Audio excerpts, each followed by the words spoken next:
Hi hello friends, welcome to my channel. నేను మీ అనుని. ఎలా ఉన్నారు ఫ్రెండ్స్ మీరందరూ? నేనైతే చాలా హ్యాపీగా ఉన్నాను. మీరు కూడా చాలా హ్యాపీగా ఉండాలని మనస్ఫూర్తిగా కోరుకుంటున్నాను ఫ్రెండ్స్. ఫస్ట్ టైం నా వీడియో చూడడానికి వచ్చిన వాళ్ళు ప్లీజ్ ఫ్రెండ్స్ తప్పకుండా సబ్స్క్రైబ్ చేసుకుని చూడండి ఫ్రెండ్స్. మంచి వీడియోలు అయితే నోటిఫికేషన్స్ రూపంలో వస్తాయి ఫ్రెండ్స్. వీడియో విన్న తర్వాత ఒక లైక్ ఇచ్చి సపోర్ట్ అయితే ఇవ్వండి ఫ్రెండ్స్. ఈరోజు వీడియోలో మన రోజువారీ జీవన విధానంలో 43 డేస్ యొక్క రూల్ ఏంటో ఈరోజు వీడియోలో తెలుసుకుందాము ఫ్రెండ్స్. మన జీవన విధానంలో ఈ 43 డేస్ యొక్క రూలు చాలా ముఖ్యమైనటువంటిది. మరింకెందుకు ఆలస్యం, వచ్చేసేయండి వీడియోలోకి. ఇప్పుడున్నటువంటి జీవన శైలిలో మనం ఏదో పనిలో ఉంటాం. త్వరగా పూర్తి చేయాలనే హడావిడి, బుర్ర పని చేయట్లేదని కాసేపు సోషల్ మీడియా తెరుస్తామా, ఓ పోస్టు, అది మన ఫ్రెండే హ్యాపీ వెకేషన్ అంటూ ఫోటోలు గుప్పించేసి కనిపిస్తుంది. ఇప్పుడు ఏమనిపిస్తుంది, జీవితంలో ఎన్ని మిస్ అవుతున్నానో అనే కదా. అయితే ఈలోపు మళ్ళీ పని గురించి ఆలోచన రాగానే మర్చిపోతాము. కానీ మనసులో ఏదో మూల ఈ ఆలోచన మాత్రం ఉండిపోతుంది. ఇందుకు కారణమేంటో తెలుసా? శరీరం, మనసు విశ్రాంతి కావాలని కోరుకోవడమేనట. అందుకు నిపుణులు సూచిస్తున్న పరిష్కారమే 43 డేస్ యొక్క రూల్. గృహిణులకు వారంలో 7 రోజులు, అదేవిధంగా నెలంతా, అలాగే ఏడాది మొత్తం పని దినాలే. ఉద్యోగినులకు కనీసం ఆదివారం దొరుకుతుందనుకుంటారు. ఆ రోజు శుభ్రత పేరుతో రెట్టింపు పనితో ముగిస్తుంది.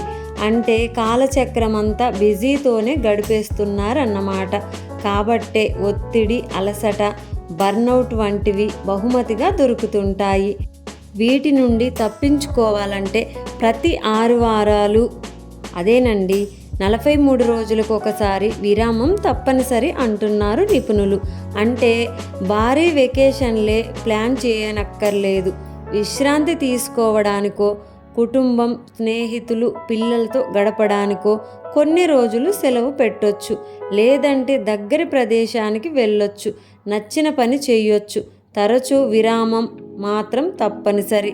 అప్పుడే ఏకాగ్రత, సృజనాత్మకత, నిర్ణయాలు తీసుకోవడంలో ఖచ్చితత్వం వంటివి పెరుగుతాయి. అలసట, ఆందోళనతో పాటు మరెన్నో మానసిక సమస్యలు కూడా దూరమవుతాయి.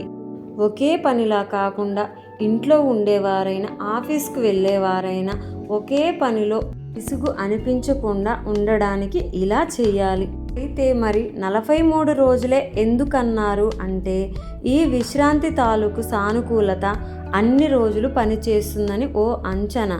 అందుకే ఈ రూల్. కాబట్టి ఇంట్లో అయినా ఆఫీస్ అయినా మీ పనితీరు అత్యుత్తమంగా సాగాలంటే ఈ రీఛార్జ్ తప్పనిసరి. ప్రయత్నించండి. మరి 43 డేస్ రూల్ అని ఎందుకన్నారంటే, మనం బయటికి వెళ్ళినప్పుడు వచ్చే అటువంటి విశ్రాంతి, ఆనందం 43 రోజుల వరకు మనతోనే ఉండవచ్చని నిపుణులు అంచనాకు వచ్చారు. ఆ తర్వాత మళ్ళీ రీఛార్జ్ చేసుకోమని చెబుతున్నారు. అంటే 6 వారాలకు ఒకసారి బయటికి వెళ్ళి ఆనందాన్ని పొందినప్పుడు మరలా మనం చేసే పనిలో ఏకాగ్రతని చూపించవచ్చు. మనం చేసే పనిలో ఏకాగ్రత కావాలనుకున్నప్పుడు ఈ 43 డేస్ యొక్క రూల్ని అందరూ పాటించాల్సిందే. అప్పుడే మనం చేసే పనిపై ఇష్టం, ఏకాగ్రత పెరుగుతాయి. ఇప్పటికే మీ మనసు ఏదో ఆలోచనలో పడిపోయి ఉంటుంది.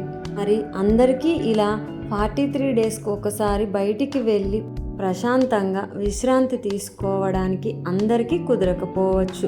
కుదిరిన వాళ్ళు, వీలైన వాళ్ళు ట్రై చేసి చూడండి ఫ్రెండ్స్. మన మనసుకు ప్రశాంతత అనేది చాలా అవసరం. మరి మీ పనితీరు సాగాలంటే మీకు రీఛార్జ్ తప్పనిసరి. ఈ వీడియో మీకు నచ్చినట్లయితే లైక్ చేయండి ఫ్రెండ్స్. నా వీడియో మీకు నచ్చినట్లయితే లైక్ చేయండి, షేర్ చేయండి, సబ్స్క్రైబ్ చేసుకుని మంచి సపోర్ట్ అయితే ఇవ్వండి ఫ్రెండ్స్. అలాగే నా ఓల్డ్ వీడియోస్ని కూడా వాచ్ చేయండి ఫ్రెండ్స్. ఫోటోపై క్లిక్ చేయడం వల్ల నా ఓల్డ్ వీడియోస్ని అయితే మీరు చూడవచ్చు ఫ్రెండ్స్. అదేవిధంగా షార్ట్ వీడియోస్ని కూడా విజిట్ చేయండి ఫ్రెండ్స్.